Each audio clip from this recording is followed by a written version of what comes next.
హిందూ మహాసముద్రంలో భారతదేశానికి చిట్టచివరన ఒక భారీ మార్పు మొదలవబోతోంది.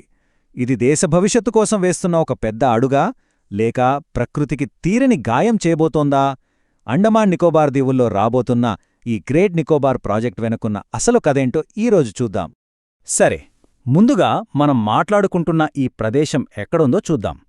ఇది గ్రేట్ నికోబార్ దీవి. దట్టమైన అడవులు, ప్రపంచంలో మరెక్కడా కనిపించిన జీవజాలంతో నిండిన ఒక స్వర్గంలాంటి ప్రాంతం. ఇప్పటికీ బయటి ప్రపంచంతో పెద్దగా సంబంధం లేని ఒక ప్రశాంతమైన ప్రదేశం.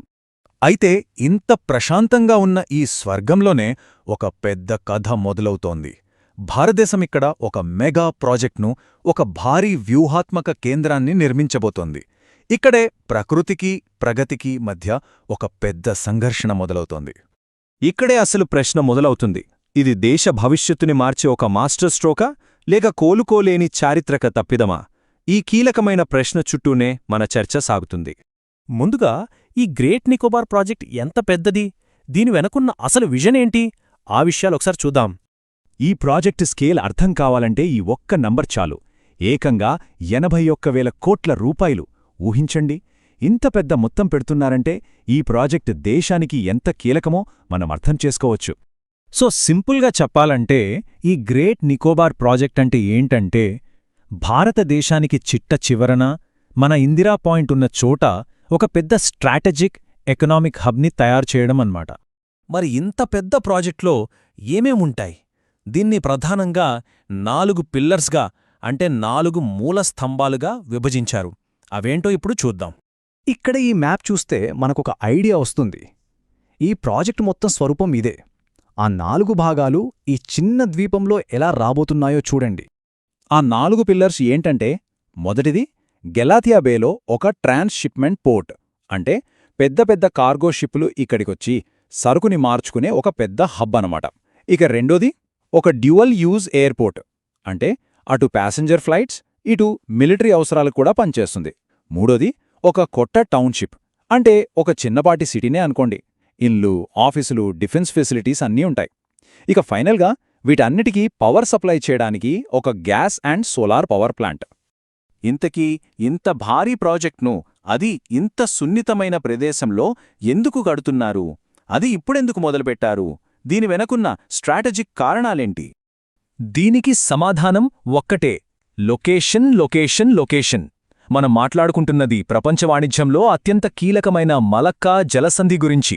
గ్రేట్ నికోబార్ ద్వీపం దీనికి ప్రవేశద్వారం లాంటిది. ఒక్కసారి నంబర్స్ చూడండి, దాని ప్రాముఖ్యత అర్థమవుతుంది. హిందూ పసిఫిక్ మహాసముద్రాలను కలిపే ఒకే ఒక కీలకమైన దారి ఇది. ప్రతి ఏటా దాదాపు 94,000 షిప్పులు దీని గుండాలే వెళ్తాయి.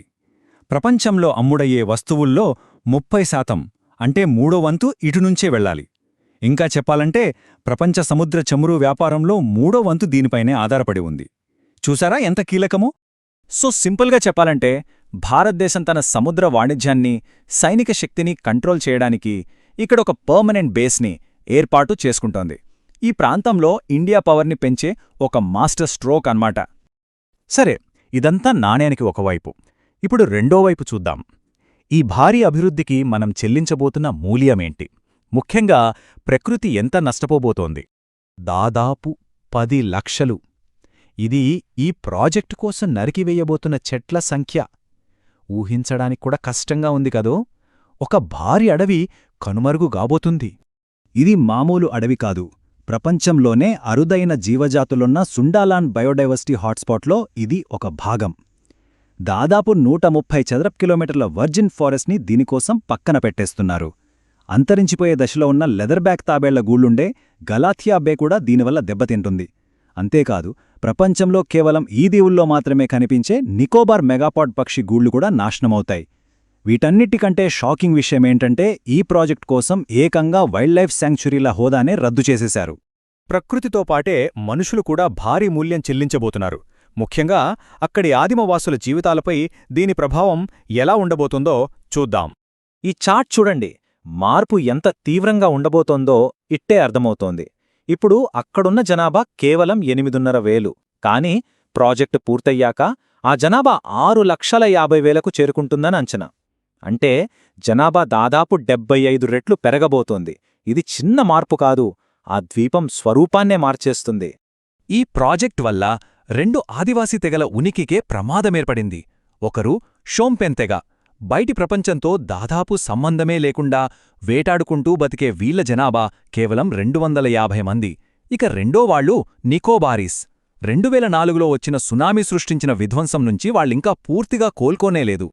ఇప్పుడు స్థానిక గిరిజన మండలి కూడా తమ గొంతు విప్పుతోంది. వాళ్ళు ఏమంటున్నారంటే, ప్రాజెక్ట్ వల్ల కలిగే అసలు నష్టం గురించి మాకు సరిగ్గా చెప్పలేదు, చాలా విషయాలు దాచిపెట్టారు అని ఆరోపిస్తూ వాళ్ళు ఇదివరకు ఇచ్చిన నో అబ్జెక్షన్ సర్టిఫికేట్ని వెనక్కి తీసుకున్నారు. సో చివరికి మనం మళ్ళీ మొదటి ప్రశ్న దగ్గరకే వస్తాం. ఒక దేశం సూపర్ పవర్గా ఎదగాలంటే ఇలాంటి పర్యావరణ నష్టాన్ని, కొన్ని సంస్కృతుల వినాశనాన్ని ఒక తప్పనిసరి మూల్యంగా చూడాల్సిందేనా? ఈ గ్రేట్ నికోబార్ ప్రాజెక్ట్ అభివృద్ధికి, వినాశనానికి మధ్య ఉన్న ఆ సన్నని గీతను మరోసారి మన ముందు నిలబెడుతోంది. దీనిపై తీసుకునే నిర్ణయం భవిష్యత్తును ఎలా మారుస్తుందో వేచి చూడాలి.